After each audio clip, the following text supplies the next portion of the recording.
Hello, you wonderful people, and welcome to another episode of Not Too Comic Book This Finger Show, where I talk about TV shows that are adaptations of comic books. For today's episode, I'm going to talk about the latest episode of Batwoman. A lot of interesting things went down in this episode, so let's break it down. Well, first and foremost, we get introduced to Cluemaster. Sophie put him away 5 years ago, but obviously for him, he's like, I'm so smart, like, how did you beat me? Like, how did just some rookie in the Crows catch me? And it's like, she's like, well, you're going to have the rest of your life to kind of spend behind bars trying to figure it out. So on the anniversary of him being incarcerated for 5 years, he decided to break out. They were making reference to something later on, like it was something that took 10 years and he wanted to basically do his own version, but it's like, oh, I'm going to do it in 5, just to showcase how good I am. But he ends up breaking out.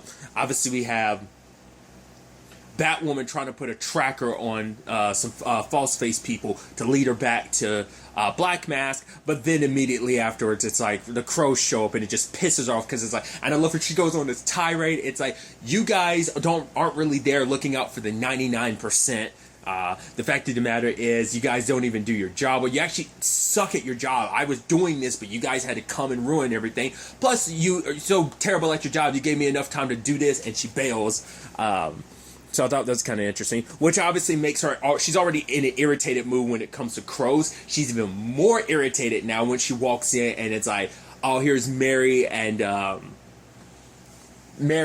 Sophie talking, which I think on some level it's also like, I mean, to be fair, like, you guys were on a mission together literally like 2 episodes ago, but I think it's like, well, her and Sophie had their past because Sophie, for one, always looked at her like a criminal, plus Sophie's the one who arrested her. So, like, there's already that level of resentment in that regard. But it's also seeing her getting all chummy with Mary, I'm sure kind of bothers, because it's not, Mary's my friend, like, Mary, like, why are you buddies with this Crow? It's like, well, obviously they go back. It's just, well, she was in a relationship with my stepsister, and everything, so there's that whole aspect to the whole thing.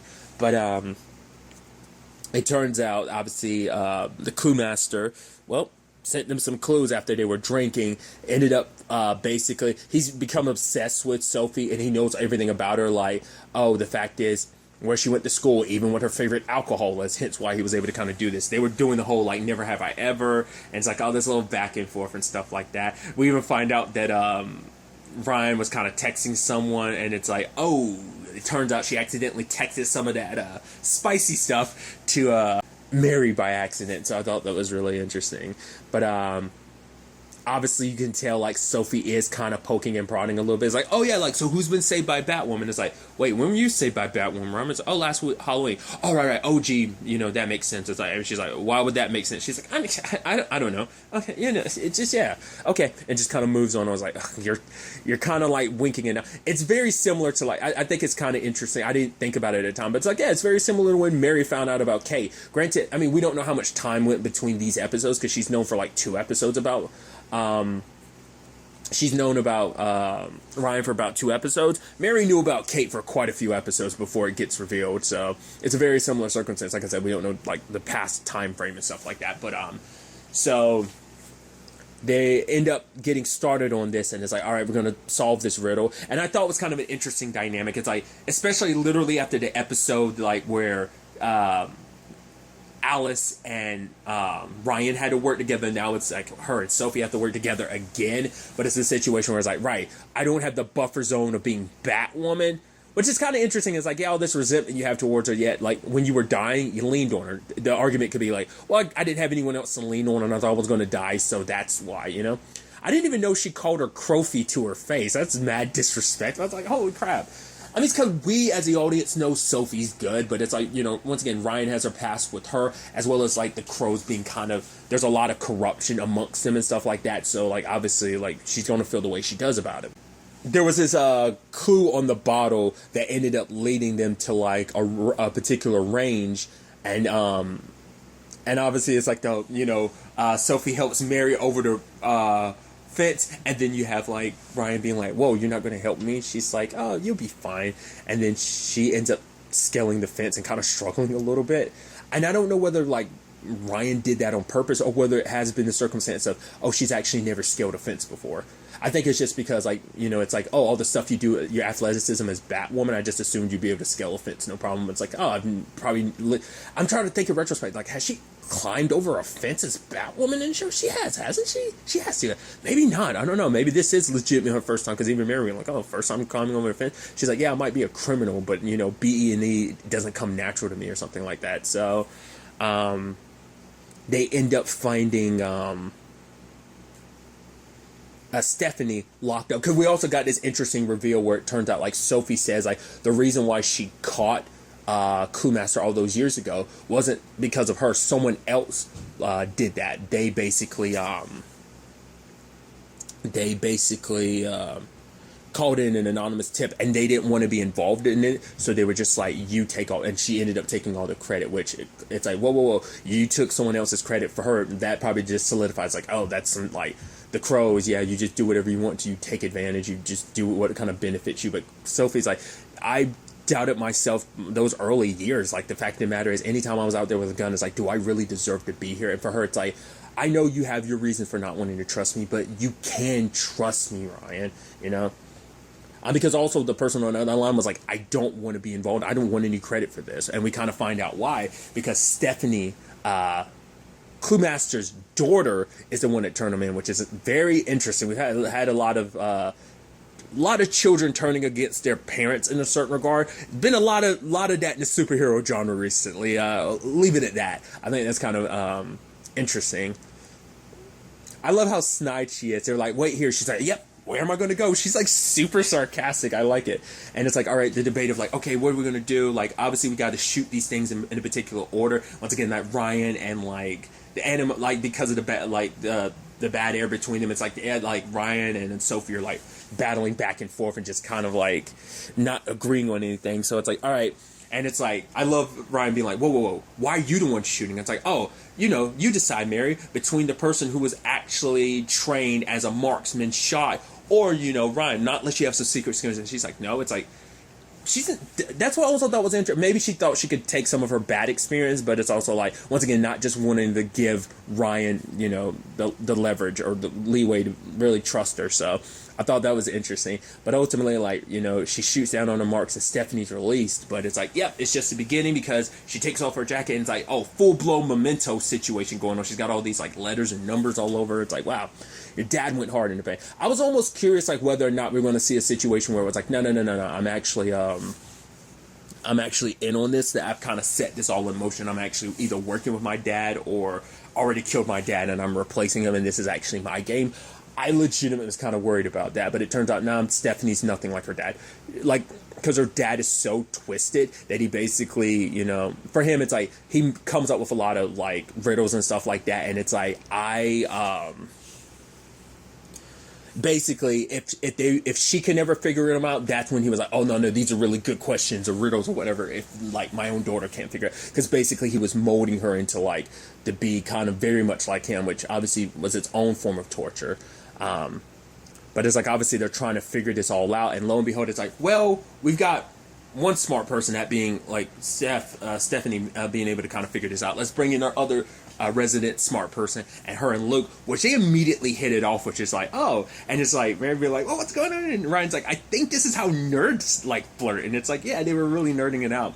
Side note, there was a moment in this I thought was kind of interesting, and I think it speaks volumes. It's like, she made a reference to Shuri. Like, I think there's been Marvel references in, like, DC shows and stuff like that, but it never really hit me until the moment she was like, oh, she made a whole, like, thing about Shuri and Wakanda, and I was like, that's interesting. Because, for one, it's like, it's implying that in the DC universe, Marvel comics exist, and that they read them. Might even imply that, like, obviously the MCU exists, so because the Marvel comics exist, so the MCU has to exist, so probably, the Black Panther movie exists, so they've seen the Black Panther movie or just read the comics. But it's just interesting to think about that, which immediately sent me on this diatribe. Like, I'm so sorry for it, but it's like, it got me thinking, like, why we've never seen, like, DC, like, TV shows and movies within the DC universe. So, like, we know there's merchandising, like, there's, like, Flash toys, there's Superman toys, but, like, why is there no, like, in Batwoman, like, why is there no Batman movie that exists? It begs that question. I'm like, that's so interesting.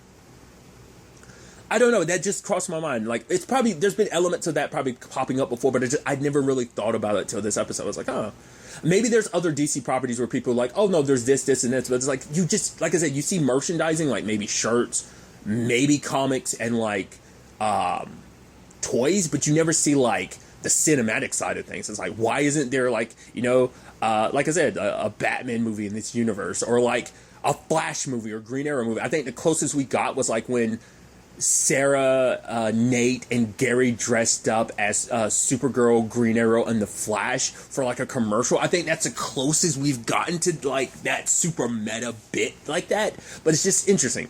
Regardless, I went on a huge tangent about it, but it was interesting. Like I said, but regardless, them hitting it off like that, and then them trying to work on like figuring out the like cipher to this message and stuff, and then Sophie, Mary, and Ryan end up going to the Quiz Bowl because that's the place he tried to blow up years ago. Because he accused like the people behind the show like dumbing down the questions and everything, and yeah, he went full cycle for that. I mean, I think something was already kind of broken with his mind even back then. I mean, way before then, and it just took that incident to just kind of set him off.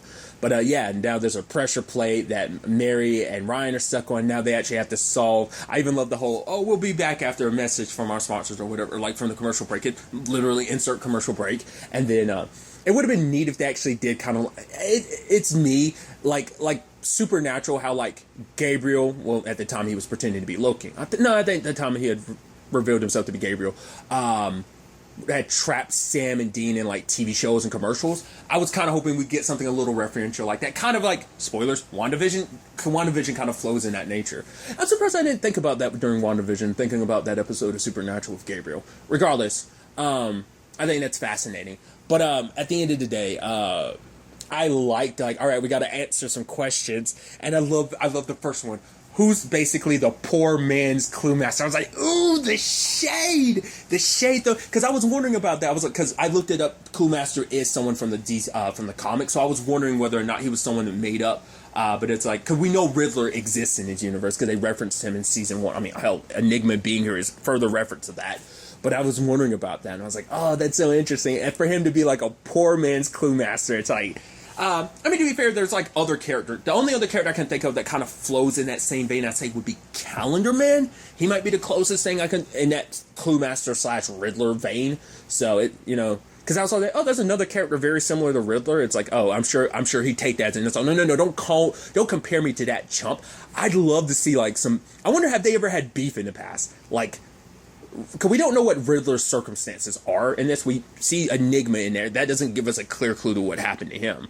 Once again, because Elliot used him, Tommy Elliott used him in season 1 where he was like, oh, like, because I paid off someone who basically, he referenced paying off Riddler to find out that Bruce Wayne was Batman. That's how he knows. I don't know if he made it clear when he, was that like recent at the time of that episode, or what, had he done it like years prior? Regardless and all that, it's, but, nevertheless, I just thought that was a interesting thing, and obviously, like Mary and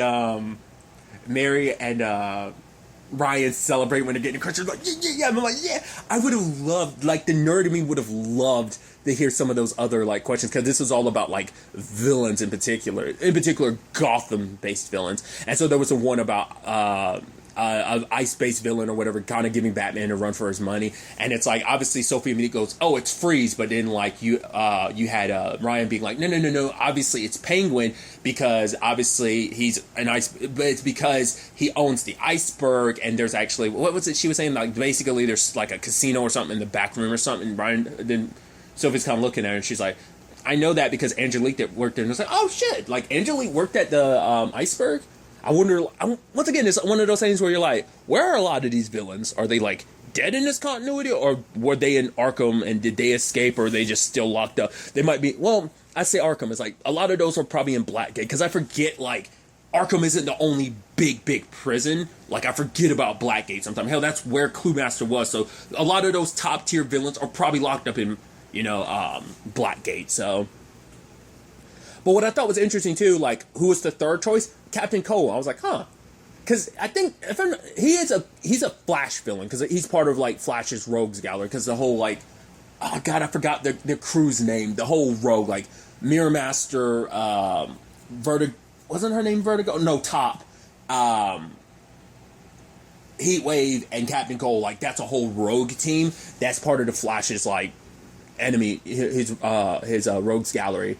But I was wondering, like, I'm sure maybe some point in comic books, like Batman and Captain Cold have crossed paths. But I was like thinking, in his continuity, had Leonard Snart ever crossed paths with Batman?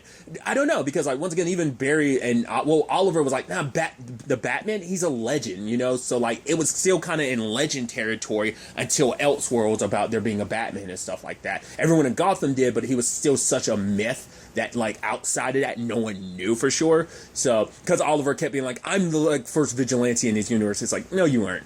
But it made me think of that. It was like, oh, like had Snart ever crossed paths with him? I don't think so, but maybe there's some stuff in the past kind of winking and nodding it. Maybe he did, but you never know. But you also don't know. That might be like a post-crisis thing, so that has to be kind of considered as well. So I just thought that was an interesting bit. And it's like, okay, so how are we going to get out of this? We got to solve it. It's like, well, we could call Batwoman. And it's like, well, we can't really call Batwoman because she's here. But Mary's like, well, maybe this is the time to tell Sophie. It's like, no, we're not going to tell Sophie. And then Sophie, there's the back and forth between Sophie and her. And she's like, Ryan, I know you're Batwoman. And it's like, oh. It's like, what? Mary, tell her she's crazy. Like, it's insane. It's insane. And it's like, the fact of the matter is, Mary's going to die, like, you know, so it's like, you know, you're both going to die if you don't do this. So, like, it's like, yes, fine, and tells her how to get into the Batcave. And it's like, oh, shit, in the Batcave. And then she ends up grabbing the device she needs. And obviously, Mary kind of chastises her because it's like, well, because for Ryan, it's like, you and Luke got on my case about picking Angelique over protecting my secret identity. And it's like, oh, you're fine with that. And Mary's like, the fact of the matter is, we're near death. It's like, Sophie can be trusted. The fact of the matter is, you just want to like, I'm here with you, and you're willing to let me die, you know, I get it. Like, you have your issues with the Crow, you have your right to, but the fact is, Sophie's a good person. Like, you can trust her. I trust her. Because she was even suggesting, like, maybe, like, well, she already knew, so maybe to confirm her suspicions, which she didn't need her, which she hasn't needed her suspicions confirmed, because she's already known on many different levels. Like, she got confirmation from that. Also, like, like, she already had major confirmation 2 episodes ago, and now last episode just kind of reinforced her 100% confirmation anyway, you know. So it's like she didn't need to get Mary drunk, but maybe she was kind of hoping to run into Ryan, and then like they kind of drank and everything, play games, and open up, because it turns out like that's Sophie's main thing. She wanted to show to Ryan, like, I can be trusted, you know. So I thought that was an interesting development. And obviously later on, Ryan kind of apologizes, you know. It's like, I'm sorry. It's just like, I shouldn't have kind of like, yeah, like our lives are in danger. I shouldn't have like let my beef with like the Crows kind of get in the way of that. And obviously Mary was like, no, like the real reason why Sophie was there, like she thinks my dad's on snakebite, and it's like finding the syringe and everything. And I was kind of reluctant to believe, but considering his strange behavior lately, it's a strong possibility. But for her, it's like, considering everything he's lost, 2 wives, Beth, then Kate, then because of the whole clinic thing, he kind of technically lost me. So like, the fact of the matter is, of course he doesn't want to deal with reality. Who can blame him for wanting an escape? So, you know, and so for her, it's like Sophie was there just to, you know, comfort her, you know, showing like she's a good person, that she's just trying to be there for everyone. So luckily she shows up, you know, and it's like, all right, you duck behind her. She grabbed like, Ryan grabs Mary, and like they like hook shot, kind of like, oh, not hook shot, but like that. It had the device, they even say it in the episode, but it has a very specific name because I know it from like some of the Batman video games, in particular like the Arkham games. But they go through the wall just as it explodes, and Mary's like, oh my god, that was awesome. And they're kind of laughing about it. It's like, dude, you guys are kind of crazy considering the life you lead. It's like, yeah, we're kind of in the superhero business, so it's kind of like, yeah, this is kind of almost an everyday thing, so it was kind of fun. But yeah, like, Sophie and Ryan do have their moment, and it's like, oh, how did you find out? It's like, well, because of that episode where we worked together. It's like, oh, you know. It's also like, yeah, you know, the reason why she had issue too, it's like, yeah, but it's like you're fine with me now that you know I'm Batwoman, but a couple days ago you just looked at me as like Ryan the criminal. That's all you could see. And then she's like, yeah, I'm here to admit I was wrong to kind of look at you that way. You know, it's like, but you can trust me. We'll work together. It's like, you just have to protect my identity from the crows. It's like, I already did that. It's like, well, because I knew that, like, I got rid of, like, basically I scrambled your sample because you were in the system and everything. So I was like, right. So you had my back without me even realizing, like, you've already, like, had my back. So now Sophie's officially part of Team Batwoman. Once again, she is the Commissioner Gordon in this situation. So I think that's pretty dope. And what that kind of leads to, interesting enough. Because this episode also showcased, like, the fact is they both didn't know that much about each other. Because even her being like, whoa, I thought you were...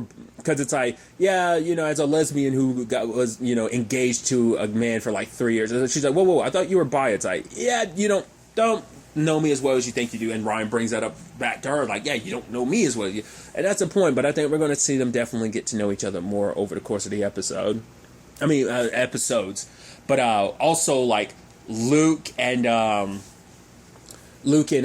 Stephanie were hitting it off this episode really well too. And obviously it's like they're trying to figure out the ciphers, and it's like, oh, you went to MIT, and it's like, yeah, well, he's like, well, I didn't go, and she's like trying to say, like, oh, what was the reason for that? And it's like, she made a snide remark, but for him, he was like, yeah, it's a long story. And I was like, I didn't remember. I'm just, based on everything, I was like, I'd assume it had to deal with his dad dying. With his dad dying, that probably, like, made it. That probably came up in season 1 of, like, he didn't go to MIT because of his dad's death, but I'm just chalking that up to it. So, but then later on, like, she knocks him out so she can confront her dad. And I was wondering if her dad knew, because he was like, oh, look, we're back home. And even being like, why are you wearing that? And it's like, oh, interestingly enough, that's his, like, comic book outfit he's wearing. Because I like, when I Googled him, like, that was one of the images that popped up. It's like a him in that costume.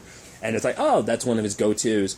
And then Stephanie admits to him, it's like, no, Dad, I'm the one that turned you. He's like, what? But I helped make you and who you were. And she was like, yeah, like, but then I found out, like, the fact is that what you're capable of doing to people, like, I wasn't going to become like you. So I wanted you to stop. That's why I didn't want Sophie to know. Sadly, like, I put a target on Sophie's back by having her be the one to figure this whole thing out all those years ago. But it's like, I just didn't want you to take the chance that you would turn on me, like what you were doing to all those people that you're going to do to me. So that was an interesting development. But when it's all said and done, like, he tried to kill both of them, because for him it's like, yeah, this is the only piece to the puzzle that makes sense, because it's like, and then even at the end, luckily Luke shows up in time to save her, and it's like, right, my dad couldn't live in a world where I was smarter than him, because I'm the one that turned him in, betrayed by your own child, but also knowing that your child's smarter than you, because for so long he, once again, he came up with stuff that stumped her years ago, so he thought, like, oh, I'm still topped up, but, like, to be, like, taken out by your own kid. And there's a sense of pride, but mainly, like, jealousy and just rage about it, I'm sure. But it's like, well, Luke being like, now he's going to make a recovery, so he is going to have to live in a world like that. So it's like, because also, like, it's like, yeah, I figured it out because, yeah, I didn't go to MIT doesn't mean I didn't get in, so. But like I said, them hitting it off like that, it's like, for her, she's worried that she's going to end up like her dad. But Luke is like, no, you're a good person. You knocked me out. Mainly because you were trying to protect me. You knew your dad would be here and that it would be dangerous. So, and then they kiss and everything. And you're like, yo! And it's like, oh, that's definitely going to be... It's like, she's like, yeah, call me. I give you my number, but I'm sure you're smart enough to figure out. Which I'm like, dude, there's so many levels. For one, all these villains kids running around doing their thing. It's like, okay, that's interesting. But also it's like, right, Lucius, once again, it's kind of this next generation thing of like, oh, Lucius Fox's son hooking up with Cluemaster's daughter. It's like, it's so hero and villain, kind of Romeo and Juliet-esque thing. It's like, but also it's this situation of like, it's very much like, I don't know if Killer Frost ever became an anti-hero or just straight up hero in the comic books like she does in the TV show. So that's the thing of like, once again, it's like, I don't know if she, like, if, for example, like, if he has a daughter, Cluemaster has a daughter in the comics, if she straight up is a, villain or whether she's just a hero in her own right. Like, it does ultimately lead to that question of like, is it an inevitability? Like, oh, because of your parents a villain, like there's a good chance you're going to turn out to be a villain. Not 100%. I know the Killer Frost thing was kind of a weird example to pull, but it's just kind of a villain that's not really like a villain anymore. Captain Cold in the same vein. I mean, he has he ended up killing his father, so that's, yeah. You kind of forget that. It's like Michael Ironside played his dad. You kind of forget that. Like, that was like a season 2 thing? I'm fairly sure, yeah, that was a season 2 thing. Regardless, it was just like, man, I didn't think about that until just now, but it's like, villains and their complicated family relationships. It's, which also begs the question, like, how does Enigma feel about Riddler? Once again, God, like I said, because that just kind of resonates even more, because it's like, right, because that goes into the whole Beth situation. I mean, like, she's not the child of a villain, but it goes into, like, that next generation aspect, because you also have, like, the whole thing with, like, Cersei's and Roman, because obviously it's like, I want to know Batwoman's identity, but, like, I was like, surprised. I love the whole thing of her being like, I'm not partners and friends with her. The fact that we partnered up and blah, blah, blah, blah. And he's like, no, I'm the one that's supposed to be doing the torturing here, not you. So you stack on top of that, like, once again, I can't stand eyeball stuff. I also can't handle nail stuff. Like, when they do the whole thing of, like, the torturing thing of, like, they take your nail and they pick it off and pull it off. It's like, it makes my skin crawl. And so, like, that knife underneath her skin, I was like, it, like, legitimately makes my skin crawl. And so she managed to escape, and lo and behold, who's her first call? I mean, she doesn't really have anyone else she can call, but it's like, yeah, Dad, I need you to come pick me up. Sadly, he's high on snakebite, and he's like, whoa, this doesn't make any sense, because I'm watching Beth and Kate in front of me. It's like, no, this isn't, like, he's not in his right state of mind. I wonder if he would he have, considering everything? But even she's like, yeah, considering, like, you put a shoot to kill order on me, like, and I'm still calling you, that shows you how desperate I am to get out of here. But he's like, yeah, you have the wrong person, and hangs up on her. So she gets captured again. But then, like, she pieces it together on who, like, the person in front of her is, really, like, oh, you're Cersei. And it's like, oh, that's so interesting. Right. It's like, yeah, I heard Cersei got trampled in Arkham. And it's like, during the escape, which I'll get to later on. But it's like, and it's like realizing, yeah, my daddy got me out of there. And then, like, she's like, oh, bring me Black Mask. And realize, like, oh, because she had put it together, like, oh, yeah, because we used to refer to her, me and Mouse refer to her as Cersei CEO killer or something like that, because she killed a CEO. I wonder what that... she never really went into what that was about. But nevertheless, I thought that was so interesting when... it's like, right, Alice pieced it together. It's like, right, because she said her dad saved her, and her dad wouldn't be too keen on her running around with some weirdo in a mask. So I know that you're Roman, it's you're Black Mask. So it's like, yeah. So it's like, I'll help you because, hey, you kind of forget who I am. I'm good, well, unless you don't know, I'm good with making faces. You know, so I can make your daughter a face so that you kind of deal with that burn situation. So she's making her one. And that's also their way of kind of skating around, like, the Kate thing, too, like, kind of recasting, because it's like, well, because now she's going to look more like Cersei, because that's the whole reason why, like, she makes the face and everything. But then I thought was interesting was like, oh, the real Cersei's whoever you are. It's like, the real Cersei's dead. How I know is because when she was, like, when everyone was escaping Arkham, she's like, yeah, I was one of the people that helped trample her to death, like, getting out of Arkham. And that right there is like, oh, okay. Because, like, we knew she was in Arkham because he made up the lie for, like, the burns and everything. That's why I was wondering, like, did that actually happen? And, you know, but it's like, no, of course, like, that, he just wanted to make excuses so, like, Cersei wouldn't ask too many questions about the burns, you know, the cover up for that. But it's like, oh, that's why you blame Batwoman, because, like, because she was there at the time, like, when all the villains were escaping Arkham at that time. So, like, for him, it's like, that's why he thinks, like, Batwoman killed his daughter, because it's like, oh, if it wasn't for her, like, things wouldn't have gone the way it did at Arkham, and my daughter would still be alive. I think that's where that comes into place. Not unless there's something else that supposedly went down at Arkham. I think that's what it was. So it's like, it wasn't even her fault, but he's like, he probably blames her in particular, blames the Crow, because it's like, you didn't get the situation under control, you actually made things worse. So I think that's where the resentment comes.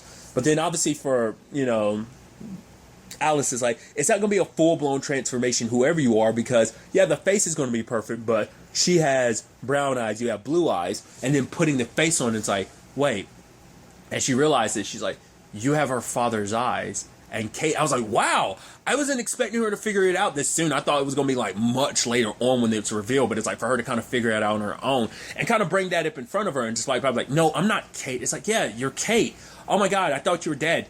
What this means in the grand scheme of things, like, is this going to be her secret? Now that you know that your sister's alive, are you going to be keen about killing her? You're keen about killing Ryan because you're like, I don't want to tell you who, like, Batwoman really is because I want to kill her because I obviously my acts of revenge haven't been all copacetic in the sense of like not copacetic, that's not the right word to use under these circumstances. All my plans of getting revenge and killing people haven't worked out recently, so I kind of need a win in my corner, so I'm gonna go after Batwoman myself. So that was just kind of like her whole argument. So I was like, why are you protecting Ryan? It's like, oh, okay, you want to do it yourself now, which will be ironic. Well, not ironic, you know, coming full circle in certain regards, considering the fact is the Wonderland gang killed her mom. For you to end up being the one to try and kill her, it kind of only makes sense full circle wise. But nevertheless, a lot of stuff, a lot of interesting things in this episode. I'm really, really curious to ultimately see where all this takes us. I forgot to talk about the ending where we had Mary's dad brought in. He's overdosing from the snake bite and everything, so now, like, obviously it confirms it for Mary, so it's like now it's a thing of she knows about her dad's issue. Now he knows she knows. What's that going to look like going forward? We'll have to wait and see, but really that's all I want to talk about. Till the next time we meet, be happy, be safe, live life to the fullest, and enjoy it. Good day, and goodbye.